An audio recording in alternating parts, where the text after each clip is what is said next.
इसी लेक्चर के माध्यम से हम इडोगोनियम में सेक्सुअल रिप्रोडक्शन का अध्ययन करेंगे।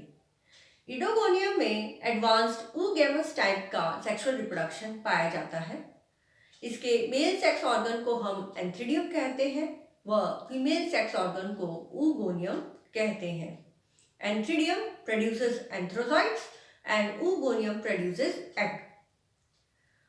On the basis of distribution of sex organ के डिस्ट्रीब्यूशन के आधार पे हम इडोगोनियम की जो स्पीशीज हैं इनको दो भागों में डिवाइड करते हैं, मैकरेंडर स्पीशीज एवं नैनरेंडर स्पीशीज। मैकरेंडर स्पीशीज वह प्रजातियां हैं इडोगोनियम की, वह स्पीशीज हैं जिसमें कि एंथ्रीडियम का निर्माण नॉर्मल साइज फिलामेंट पे ही होता है। जैसे कि यह इडोगोनियम का नॉर्मल साइज फिलामेंट है जो हमने अपनी पहली क्लास में स्टडी किया है। इसी नॉर्मल साइज फिलामेंट पे एंथ्रीडियम का निर्माण हो रहा है।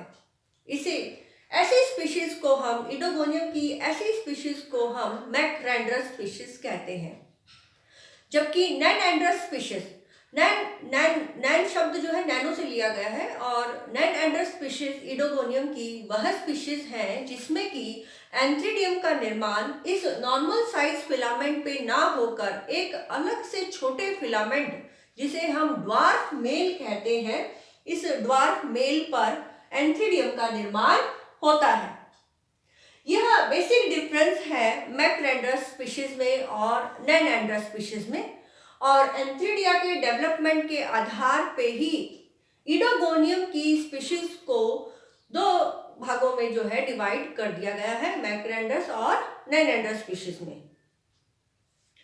संपूर्ण जो सेक्सुअल रिप्रोडक्शन की जो अवस्थाएं हैं हमने इनको तीन अवस्थाओं में बांटा है, first stage, second stage and then third stage.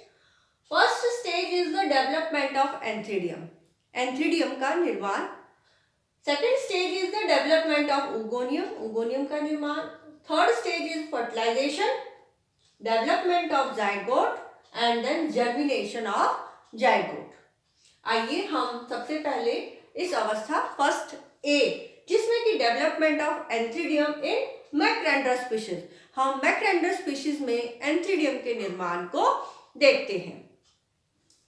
जैसा कि हमने अभी देखा कि मैकरेंडर स्पीशीज इडोगोनियम की वह प्रजाति है, वह स्पीशीज है जिसमें कि एंथ्रीडियम का निर्माण एक नॉर्मल साइज फिलामेंट पर ही होता है। इस नॉर्मल साइज फिलामेंट की वह कैप सेल्स जिसमें कि वह कैप सेल जो है एंथ्रीडियन मदर सेल की भांति व्यवहार करती है और यह एंथ्रीडियन मदर सेल एक ट्रांसवर्स डिवीजन द्वारा यंग एंथ्रीडिया एवं सिस्टर सेल का निर्माण करती है। यंग एंथ्रीडिया एक स्मॉल फ्लैट सेल है और इसमें सिंगल न्यूक्लियस उपस्थित होता है, जबकि सिस्टर सेल एक लार्ज साइज सेल है और यह sister cell further transverse division द्वारा सेकेंड एंथ्रीडिया का निर्माण करेगी। इसी तरह sister cell repeated transverse division द्वारा चेन ऑफ एंथ्रीडिया का निर्माण करती है। प्रत्येक एंथ्रीडिया में सिंगल न्यूक्लियस उपस्थित होता है। कुछ समय पश्चात जब यह न्यूक्लियस माइटोटिक डिवीजन द्वारा दो न्यूक्लियस का निर्माण करता है और यह दो न्यूक्लियस जो है मेटामॉर्फोस होके एंथ्रोजॉइड्स का निर्माण करते हैं। यह एंथ्रोजॉइड्स जो है, इसकी जो एंथ्रोजॉइड्स हैं, यह एक यूनिसेलुलर यूनिन्यूक्लिएट मल्टीफ्लैजिलेट स्ट्रक्चर है। एंथ्रोजॉइड्स का जो स्ट्रक्चर है यह समानता रखता है जूस्पोर से, हालांकि यह स्मॉलर इन साइज होते हैं देन द जूस्पोर, यह जूस्पोर से कुछ छोटे होते हैं। आइए देखते हैं डेवलपमेंट ऑफ एंथ्रीडियम इन नैनरेंडर स्पीशीज। नैनरेंडर स्पीशीज में एंथ्रीडियम का डेवलपमेंट कैसे होता है? नैनरेंडर स्पीशीज में एंथ्रीडियम का डेवलपमेंट नॉर्मल साइज फिलामेंट पर नहीं होता, बल्कि एक अलग से छोटे फिलामेंट जिसे हम ड्वार्फ मेल कहते हैं इस पर होता है और एंथ्रीडियम इस ड्वार्फ मेल पर अराइज होते हैं। यह ड्वार्फ मेल कैसे बना? By the germination of androspore. Androspore के जर्मिनेशन से ड्वार्फ मेल बनते हैं। तो यह एंड्रोस्पोर क्या है? एंड्रोस्पोर दरअसल एंड्रोस्पोरेंजिया के अंदर बनते हैं।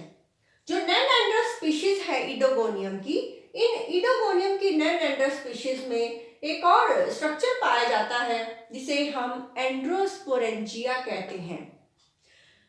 यह एंड्रोस्पोरेंजिया एक स्मॉल फ्लैट यूनिन्यूक्लिएट सेल है और मैच्योर होने पर इस एंड्रोस्पोरेंजिया का यह न्यूक्लियस और इसका जो प्रोटोप्लास्ट है यह मेटामॉर्फोज होके एंड्रोस्पोर का निर्माण करते हैं।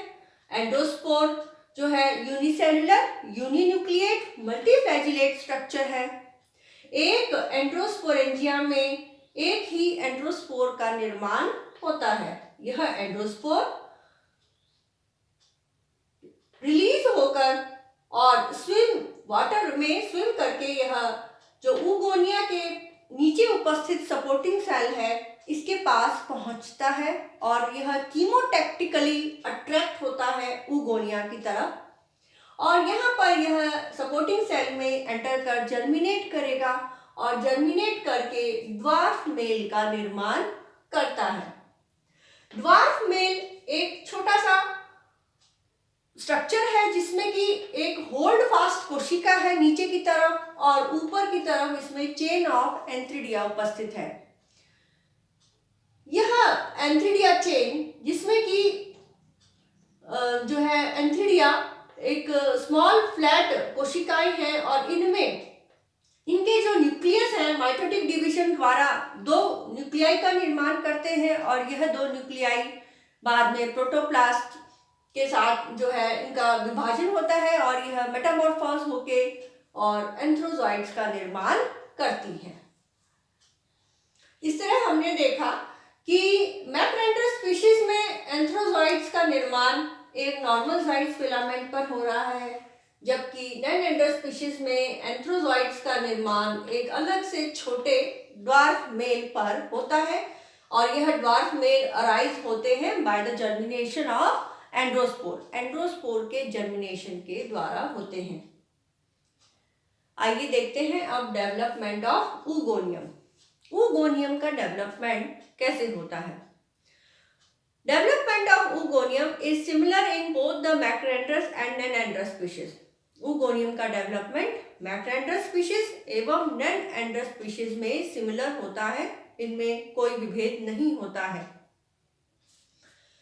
थैलस की वह कोशिका जिसमें कि कैप उपस्थित होती है वह कोशिका ऊगोनियल मदर सेल की भांति व्यवहार करती है और ऊगोनियल मदर सेल में ट्रांसवर्स डिवीजन के फलस्वरूप एक लोअर स्मॉलर सेल का निर्माण होता है और अपर लार्जर सेल का निर्माण होता है। Upper larger cell forms the oogonia और lower smaller cell supporting cell का कार्य करती है। अपर लार्जर सेल ऊगोनिया का निर्माण करती है और यह ऊगोनिया स्वेलअप होकर एक ग्लोबोस संरचना का निर्माण करती है और इसमें बहुत अधिक मात्रा में क्लोरोप्लास्ट संग्रहण होने के कारण यह डार्क ग्रीन कलर की दिखाई देती है। यह अपने फूले हुए आकार के कारण स्पष्ट थैलस में स्पष्ट ही दिखाई देती है। Supporting cell further transverse division द्वारा और भी ऊगोनिया का निर्माण करने में सक्षम होती है। इस तरह हम देखते हैं कि इडोगोनियम के थैलस में चेन ऑफ ऊगोनिया का भी निर्माण होता है। जब यह ऊगोनिया मैच्योर हो जाती है उस समय इसके कॉर्नर पे एक रिसेप्टिव स्पॉट का निर्माण होता है और रिसेप्टिव स्पॉट के एरिया में जो है एक हलाइन एरिया बनता है जिसे हम रिसेप्टिव स्पॉट कहते हैं और मैच्योर होने पर यहाँ से रिसेप्टिव स्पॉट से म्यूसिलेज का सिक्रीशन होता है। यह म्यूसिलेज का सिक्रीशन जो है एंथ्रोजॉइड्स के एंटर के लिए सहायक होता है। एपिन्यूक्लियस ठीक इस रिसेप्टिव स्पॉट के पीछे आके जो है स्थित हो जाता है। अब यह ऊगोनिया जो है मैच्योर हो गया है। एंथ्रोजॉइड्स एंथ्रिडियम से रिलीज होकर वाटर करंट्स के द्वारा कीमोटैक्टिकली अट्रैक्ट होते हैं oogonia की तरफ और यह रिसेप्टिव स्पॉट से एंटर करेंगे। Only one antherozoid enter the oogonia, एक ही एंथ्रोजॉइड oogonia में एंटर करता है और मेल न्यूक्लियस फ्यूज करता है फीमेल न्यूक्लियस से एग से और मेल और फीमेल न्यूक्लियस फ्यूज होकर जाइगोट का निर्माण करते हैं। जाइगोट अपने निर्माण के ठीक जाइगोट का निर्माण जैसे ही होता है यह अपने चारों तरफ थिक सेल वॉल सिक्रीट करता है और thick cell wall 3 layer thick cell wall का निर्माण करता है। जैसे ही यह oogonia वॉल डिके हो जाती है यह जाइगोट oogonia से बाहर आ जाता है और यह कुछ समय तक सुप्त अवस्था में रहता है। जाइगोट पॉन्ड के ठीक बॉटम में रेस्टिंग पीरियड अपना व्यतीत करता है। यह पॉन्ड के बॉटम में बैठ जाता है और अपना रेस्टिंग पीरियड जो है व्यतीत करता है। इसकी 3 लेयर थिक वॉल इसको अनफेवरेबल कंडीशन से बचाती है और जैसे ही कंडीशन फेवरेबल हो जाती है यह जाइगोट जर्मिनेट करता है। जर्मिनेशन के दौरान जाइगोट के जर्मिनेशन के दौरान इसका जो डिप्लॉयड न्यूक्लियस है यह मियोटिक डिवीजन द्वारा 4 हैप्लॉइड न्यूक्लियाई का निर्माण करता है और यह 4 हैप्लॉइड न्यूक्लियाई जो है प्रोटोप्लास्ट के द्वारा घिरकर जूमियोस्पोर का निर्माण करते हैं। 4 haploid nuclei then metamorphose to form जूमियोस्पोर। यह जूमियोस्पोर संरचना में जो है जूस्पोर की भांति ही होते हैं। यह यूनिसेलुलर यूनिन्यूक्लिएट मल्टीफ्लैजिलेट स्ट्रक्चर है और यह जाइगोट की वॉल को तोड़कर बाहर आ जाते हैं एक पुटिका में, वेसिकल में। यह वेसिकल कुछ समय में पानी में घुल जाती है और जूमियोस्पोर वाटर में रिलीज हो जाते हैं। वाटर में कुछ समय तक स्विम करने के बाद यह जूमियोस्पोर एक उपयुक्त सतह सुटेबल सबस्ट्रेटम पर रेस्ट करते हैं और यह अपने फ्लैजिला को विड्रॉ कर लेता है और नॉन फ्लैजिलेट हो जाता है। इस स्टेज को हम डी फ्लैजिलेट जूमियोस्पोर कहते हैं।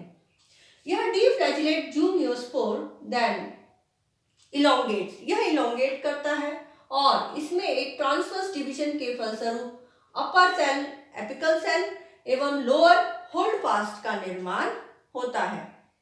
होल्ड फास्ट नॉन क्लोरोफिलस होती है।